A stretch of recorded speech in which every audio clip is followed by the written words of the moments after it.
Two Shriji food. હું છું મનીષા ઠક્કર.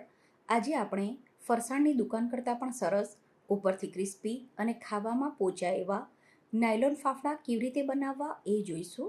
તો ચાલો આને બનાવવાનું શરૂ કરીએ.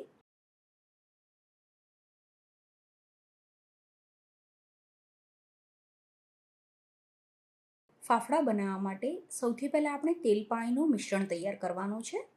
તો એક વાટકામાં તેલ લેવાનું, આની સાથે જ પાણી ઉમેરવાનું છે. પછી 1 થી સવા ચમચી જેટલું મીઠું ઉમેરવાનું અને પછી 2 ચમચી જે ગાંઠિયાનો સોડા આવે છે એ લેવાનો છે. આ તમને કોઈપણ કરિયાણાની દુકાને અથવા તો ઓનલાઈન મળી જશે. તમારે જો આ ગાંઠિયાનો સોડા ઓનલાઈન પરચેસ કરવો હોય તો મેં ડિસ્ક્રિપ્શન બોક્સમાં એની લિંક આપી છે. હવે આ બધી વસ્તુને મિક્સરમાં કે પછી હેન્ડ બ્લેન્ડરથી મિક્સ કરી લેવાની છે. તો હેન્ડ બ્લેન્ડર તમે 2 થી 3 વાર ફેરવશો એટલે આ રીતનું મિશ્રણ બનીને તૈયાર થઈ જશે.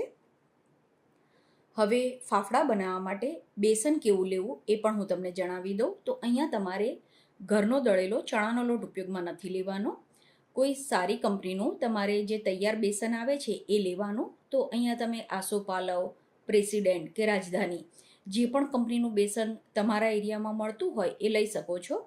અથવા તો જો નજીકમાં ફરસાણની દુકાન હોય અને એ જો તમને છૂટો લોટ આપે તો એ પણ લઈ શકાય. તો લોટને ઉપયોગમાં લેતા પહેલાં ચાળી લેવાનો. લોટને ચાળવો ખૂબ જ જરૂરી છે.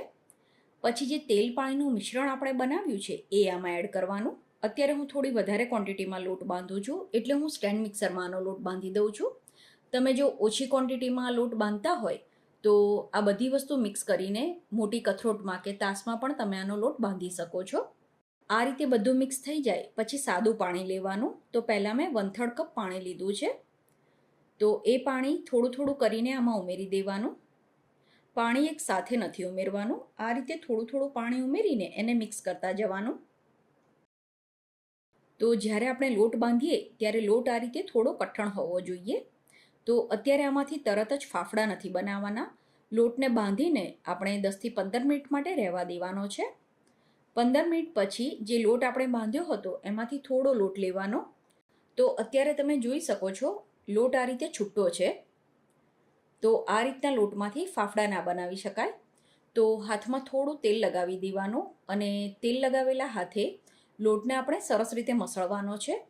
લોટને તમે જેટલો સરસ મસળશો તમારા ફાફડા એટલા સરસ ખાવામાં પોચા બનશે અને તમને એને ઘસવામાં પણ સરળતા રહેશે.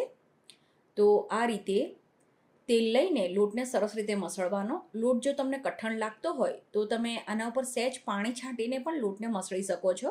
પણ લોટને વધારે પડતો ઢીલો નહીં કરી દેવાનો, કેમ કે જેમ જેમ આપણે આને મસળતા જઈશું એમ એની જાતે જ ઢીલો થવા લાગશે. તો જેમ જેમ લોટને મસળશો એમ આ રીતે કિચન પ્લેટફોર્મ ઉપર ચોંટતો હોય એવું બને. પણ તમારે તવીથાથી કે ચપ્પાથી એને કિચન પ્લેટફોર્મમાંથી હટાવતા જવાનું અને સરસ રીતે મસળતા જવાનું છે. તો આટલો લોટ મસળવામાં મને લગભગ 8 થી 10 મિનિટ જેવો સમય લાગ્યો છે. લોટ સરસ રીતે મસળાઈ જશે એટલે તમારા હાથમાં કે કિચન પ્લેટફોર્મ ઉપર બિલકુલ પણ નહીં ચોંટે. એના પરથી જ તમને ખ્યાલ આવી જશે કે લોટ પ્રોપર મસળાઈ ગયો છે. સાથે જ બીજું એને કેવી રીતે ચેક કરવું એ પણ બતાવી દઉં. તો લોટને તમે આ રીતે ખેંચો તો એકદમ સરસ એ લાંબો થશે. પહેલાં જ્યારે આપણે લોટને ચેક કર્યો ત્યારે તૂટી જતો હતો અને લોટને મસળ્યા પછી તમે જ્યારે એને ચેક કરો ત્યારે જેટલો લાંબો તમારે એને ખેંચવો હોય એટલો ખેંચી શકશો. તો આ રીતે લોટને ચેક કરવાનો. તો આ રીતે બધો લોટ મસળી લેવાનો છે અને લોટ સુકાઈ ના જાય એ માટે એને ઢાંકીને રાખવાનો અથવા તો પ્લાસ્ટિકની બેગમાં ભરીને રાખવાનો છે. હવે જે લોટ મસળ્યો છે એમાં આપણે અજમો ઉમેરવાનો છે અને અજમાને લોટમાં સરસ રીતે મિક્સ કરી દેવાનો.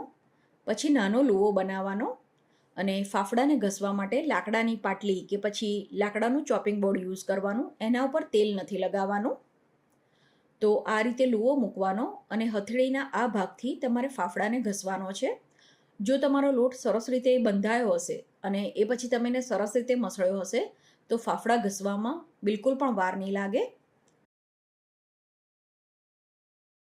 અને ફાફડાને તમારે જેટલો પાતળો બનાવવો હશે એટલો તમે બનાવી શકશો. તો આ રીતે ફાફડાને ઘસી દઈએ એ પછી હાથમાં જે લોટ લાગ્યો હોય એને ચમચીથી કે ચપ્પાથી હટાવી દેવાનો. પછી ફાફડાને ચોપિંગ બોર્ડથી અલગ કરવા માટે ચપ્પાની આ રીતની જે પાતળી પટ્ટી આવતી હોય છે એ લેવાની અને એની મદદથી ફાફડાને આ રીતે ચોપિંગ બોર્ડથી અલગ કરવાનો છે. બીજી એકવાર પણ તમને બતાવી દઉં કે ફાફડા કેવી રીતે ઘસવાના છે. તો થોડો ભાર દઈને હથેળીની મદદથી લોટને આ રીતે ખેંચવાનો છે અને પછી ચપ્પાની મદદથી એને અલગ કરી દેવાનું. બનાવેલા ફાફડાને મીડિયમ ગરમ તેલમાં ફ્રાય કરવાના છે. આને ક્યારેય પણ હાઈ ફ્લેમ પર ફ્રાય નહીં કરવાના.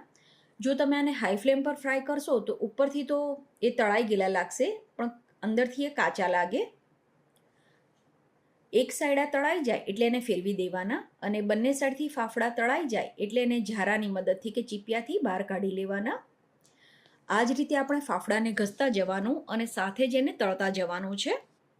ફ્રેન્ડ્સ, જો બતાવેલા મેઝરમેન્ટનું અને ટિપ્સનું ધ્યાન રાખીને તમે જો ઘરે ફાફડા બનાવશો તો તમારા ફાફડા ફરસાણની દુકાન કરતાં પણ ખૂબ જ સરસ બનશે. અને તમને જો મારો આજનો વિડીયો યુઝફુલ લાગ્યો હોય કે થોડો ઘણો પણ જો પસંદ આવ્યો હોય તો વિડીયોને લાઇક કરવાનું ના ભૂલતા. તો આ રીતે બધા ફાફડા બનાવીને તૈયાર કરવાના છે.